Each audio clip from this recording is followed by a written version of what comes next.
मुझे इस विषय पर एक कहावत याद आ रहा है कि गोद में छोरा और नगर में ढिंढोरा। चौदह के बाद तो यात्रा पर निकलने वाले थे, बिहार घूमने वाले थे, कहाँ घूमे? जेएसपीटी को भंग कर दिया है, खबर आ रही है।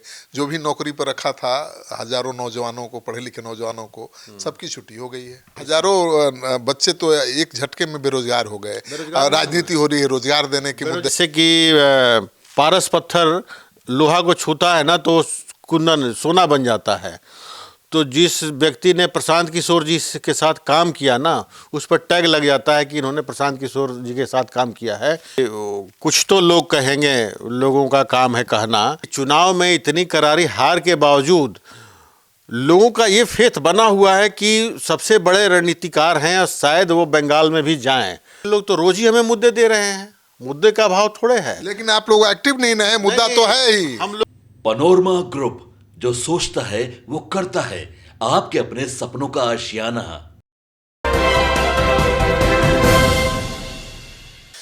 नमस्कार, मैं हूं श्रीकांत प्रत्युष। आप देख रहे हैं सिटी पोस्ट लाइव।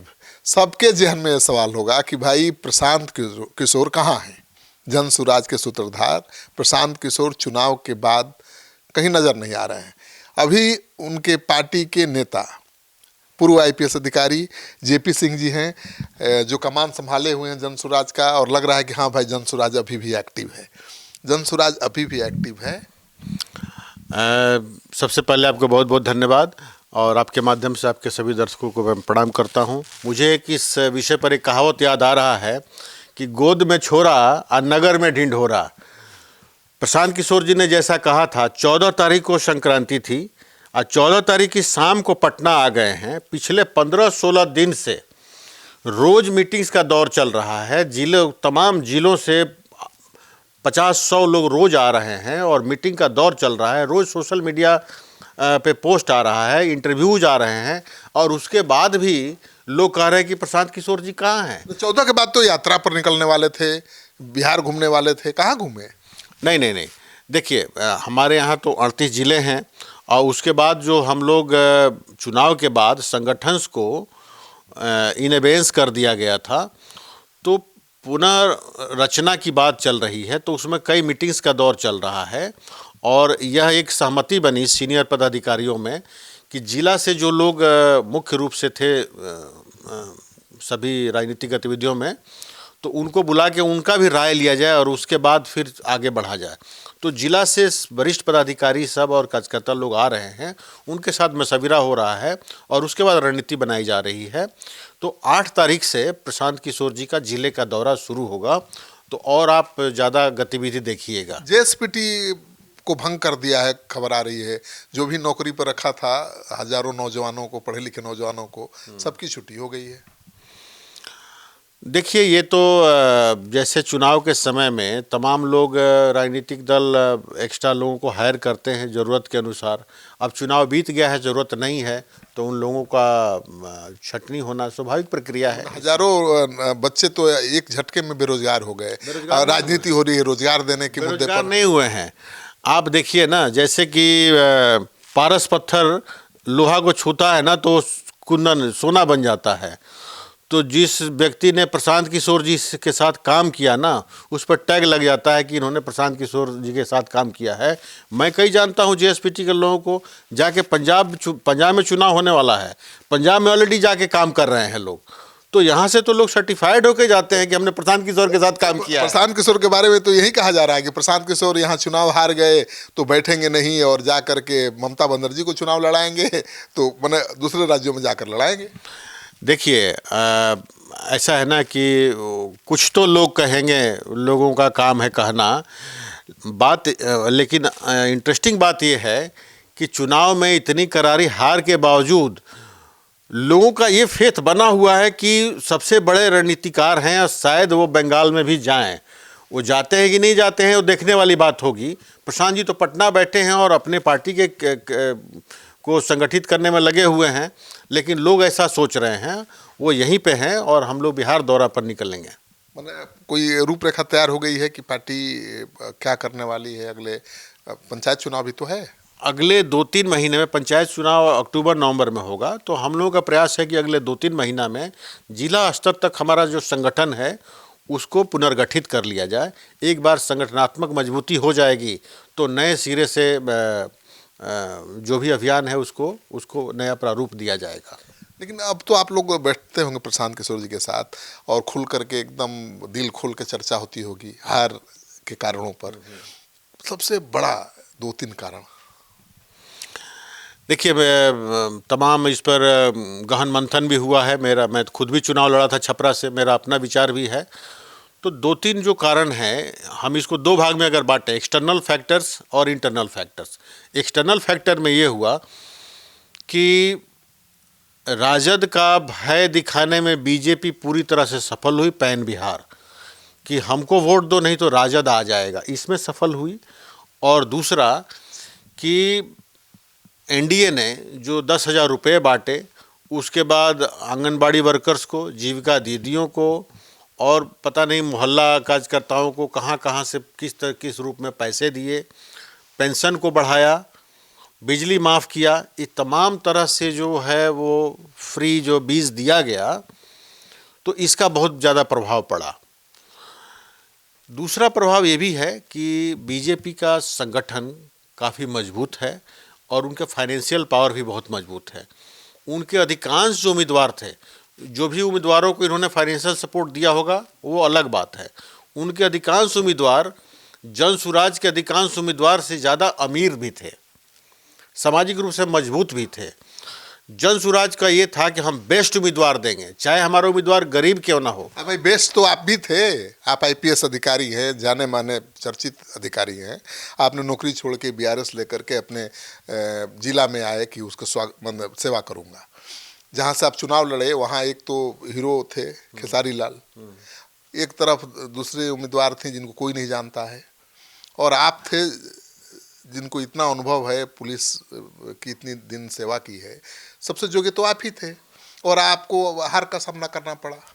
तो इसका वजह ये रहा कि हम लोग जो चुनाव आयोग के जो गाइडलाइंस थे, उस गाइडलाइंस में रह के खर्चा किए, और ना ही हमारे पास जो दूसरे जो उम्मीदवार थे, चाहे खेसारी लाल हों या छोटी कुमारी हों, इनके जितना हमारा फाइनेंशियल स्ट्रेंथ था। सुनने में आता है 10 से 15 करोड़ रुपया लोग खर्च किए हैं। तो हम तो वो उस लेवल पर मैच नहीं कर सकते थे ना। तो अभी भी अगर पैसे से ही चुनाव लड़ा जा रहा है, जीता जा रहा है, तो आप कैसे बदलाव लाएंगे? हम तो गली गली जा रहे हैं और प्रशांत जी यही कह रहे थे कि आप पैसे भले ले लीजिए, क्योंकि ये लोग गलत तरीके से पैसे कमाए हैं। पब्लिक का पैसा तो ही है इनके पास, लेकिन वोट जो है रोजी रोजगार के लिए दीजिए, अपने बच्चे के भविष्य को ध्यान में रख कर दीजिए। संभवतः कहीं न कहीं हमारी भी कमजोरी रही है कि हम लोगों को इस बात पर कन्विंस नहीं कर पाए, और लोग आखिरी समय तक ये कहते रहे कि अगली बार जो है प्रशांत किशोर की बारी है, इस बार हम लोग जंगल राज रोकने के लिए भाजपा को वोट दे रहे हैं और जेडीयू को वोट दे रहे हैं। आपको अफसोस नहीं होता है, एक आईपीएस अधिकारी, जिले के पुलिस का मालिक, कितनी सुविधाएं होती हैं एक मंत्री से? मैं जानता हूं कि एक कैबिनेट मंत्री से ज़्यादा सुविधाएं होती हैं, ज़्यादा रुआब होता है, रुतबा होता है। उस नौकरी को छोड़कर आप आए राजनीति करने, और पार्टी का देखिए क्या हाल है। देखिए, जब लक्ष्य उत्तम होता है ना, तो ये मायने नहीं रखता। ये तो आप भी मानेंगे कि स्वयं प्रशांत किशोर जी गांव से चल के और यूएन तक काम किए हैं, कितना पैसा कमाए हैं, करोड़ों में पैसा कमाए हैं, लेकिन वो भी गांव पैदल चल रहे हैं, कीचड़ में चल रहे हैं, धूप में चल रहे हैं, बरसात में चल रहे हैं। तो उनका जब चंपारण अभियान शुरू हुआ, मैं तो शिमला में बैठा जब देखने लगा, तो मुझे लगा कि ये तो महात्मा गांधी का दांडी मार्च है, और मुझे ये बड़ा अपील किया, और मुझे लगा कि ये आदमी बिहार में बदलाव ला सकता है, यही बिहार का तारनहार होगा, और मैं अपनी भूमिका तलाश करने लगा। बिहार ने कहाँ माना उनको तारनहार? कोई बात नहीं है। आप देखिए कि आज बीजेपी जितनी शक्तिशाली पार्टी है, इस स्टेज पे पहुंचने में कितना वर्ष लग गया इनको। तो हमारी तो 1 साल पहले की पार्टी थी। पहचान तो प्रशांत किशोर ने बना ली, नंबर 1 पर पहचान। मतलब सबसे ज़्यादा चर्चा जनसुराज की हो रही थी चुनाव में, सबसे ज़्यादा विजिबिलिटी जनसुराज की थी गाँवों में, शहरों में, लेकिन रिजल्ट में तब्दील नहीं हुआ ना। देखिए, हम लोग के पास समय का भी अभाव था, पैसे का भी अभाव था, हमारा संगठन भी इन लोगों के संगठन से कमज़ोर था, ये हम मानने के लिए तैयार हैं।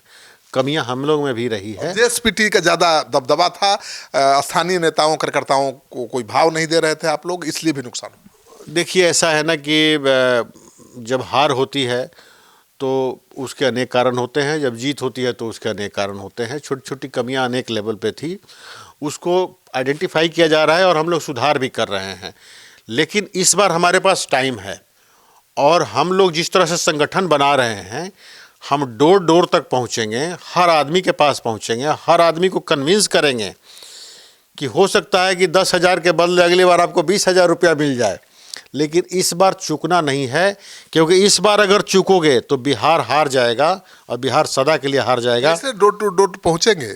प्रशांत किशोर ने चुनाव के पहले सैकड़ों बाइक खरीदा था, बाइक पर कार्यकर्ता घूम रहे थे, नेता घूम रहे थे, अब सब बाइक नीलाम हो रहा है जी। नहीं, डोर टू डोर जाने के लिए बाइक की जरूरत नहीं है, तो पैदल भी जाया जा सकता है। बाइक क्यों नीलाम हो रही है? नहीं, हो सकता है कि वर्तमान में उसकी माने आवश्यकता ना हो, लेकिन डोर टू डोर जाने के लिए बाइक की ज़रूरत नहीं है, तो पैदल भी जाया जा सकता है। जितने ज़िले में करीब 5,000 गांव में प्रशांत किशोर जी गए हैं, बाइक पे थोड़े गए हैं, पैदल गए हैं। तो पैदल जाना किसी के घर पे बाइक से ज़्यादा इफ़ेक्टिव होता है। इस बात पर सहमति बनी है कि अब जीएसपीटी आगे नहीं रहेगा, पार्टी के नेता कार्यकर्ता आगे रहेंगे? बिल्कुल बिल्कुल, जो हमारी कमेटियां बन रही है डिस्ट्रिक्ट लेवल पर, ये एम्पावर्ड कमेटी होगी और एक एक व्यक्ति जिनको बनाया जाएगा, जिम्मेवारी दी जाएगी, उसका एंटीसीडेंट्स वेरिफिकेशन होगा। जैसे सरकारी नौकरियों में बहाली से पहले होता है कि ये व्यक्ति कैसा है, उनका समाज में स्वीकार्यता कैसी है, तमाम पहलू पर विचार करने के बाद और कोशिश होगा कि लोगों के बीच में से ही छानकर उनको निकाला जाए, जिससे कि हमारे संगठन के लोग फेयर वेदर फ्रेंड नहीं हो, ऑल वेदर फ्रेंड हो। इस पर नहीं निर्भर करें कि इनको टिकट दिया जाएगा तो मैं समर्थन करूंगा, इनको दिया जाएगा तो नहीं समर्थन करूंगा। टिकट चाहे जिसको शीर्ष नेतृत्व दे, संगठन उम्मीदवार के साथ और पार्टी के साथ चट्टान की तरह खड़ा है। इस तरह का संगठन हम लोग बना रहे हैं और हमारा संगठन 3-4 महीने में ये बन के तैयार हो जाएगा। उसके बाद आप देखिएगा कि बिहार में जो बैड गवर्नेंस है, मिस गवर्नेंस है, तो ये लोग तो रोज ही हमें मुद्दे दे रहे हैं, मुद्दे का अभाव थोड़े है। लेकिन आप लोग एक्टिव नहीं है, मुद्दा तो है ही। हम लोग थोड़ा सा व्यस्त है संगठन को बनाने में। जिस दिन हमारा संगठन बन गया, आप देखिएगा कि हम लोग ऑफिस में बैठने वाले लोग नहीं हैं, हम लोग रोड पर ही मिलेंगे। जनता ने हमें रोड पर ही होने का जनादेश दिया है और हम रोड पर मिलेंगे और ज़मीन पर विपक्ष की भूमिका हम ही निभाएंगे। आरजेडी तो चुपचाप बैठी हुई। यूजीसी पर क्या है स्टैंड जनसुराज का?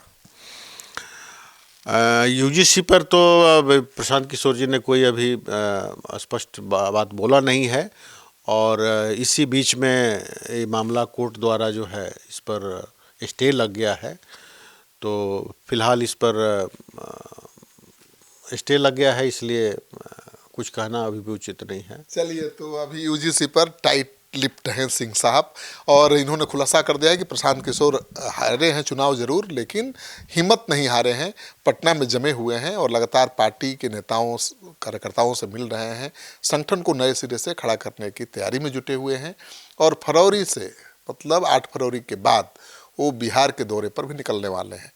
तो जो जनसुराज जी हैं उनके लिए अच्छी खबर है कि प्रशांत किशोर हारे हैं, टूटे नहीं हैं और फिर से एक बार मैदान में पूरे जोश के साथ नजर आने वाले हैं। कमेंट बॉक्स में जाइए, अपना कमेंट जरूर लिखिए और बताइए कि क्या जनसुराज के सूत्रधार प्रशांत किशोर बिहार की राजनीति में आने वाले दिनों में अपना रंग दिखा पाएंगे।